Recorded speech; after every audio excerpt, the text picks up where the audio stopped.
Ma'am, you need to take my seat. No, it's all right. No, doctor says I gotta do one good deed a day for my health.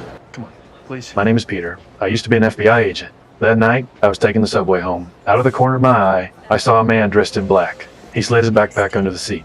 Just before the train started moving, he turned and left, leaving his backpack behind. I immediately became alert. I walked over to where he had been standing, knelt down, and opened the backpack. Inside was a ticking time bomb.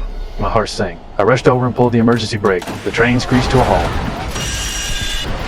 Hey, FBI! I need everybody to exit the train into the tunnels quietly and calmly right now. Someone shouted, "Bomb!" The entire carriage descended into chaos. People panicked and rushed toward the doors. Screams filled the air. In that moment, I saw the darkest side of human nature. Strong men pushed aside the elderly and children, rushing to escape first. I scanned the carriage. Then I saw the mother and daughter I had given my seat to. Earlier, they were trapped by the crowd.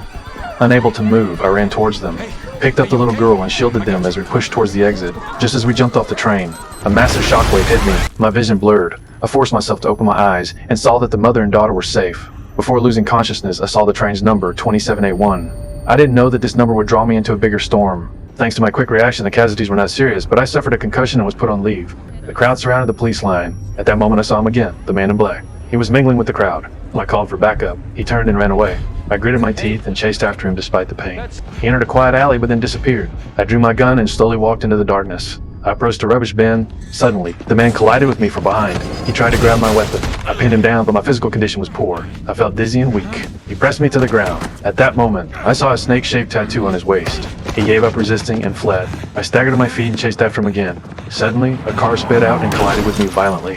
I crashed onto the road and couldn't move. I helplessly watched him disappear into the night. A year later, due to that incident, I was transferred to the White House for clerical work. My schedule completely changed. I woke up at 5 a.m. I clocked in at 7:30 a.m. My new job in the evening was strange. Every night at 8 p.m., I would open the door to a specific office and relieve the person inside and spend the entire night watching over a telephone.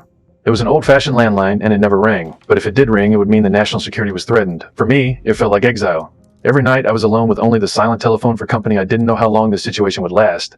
But that night, the telephone rang. It was the first time I'd ever heard it ring.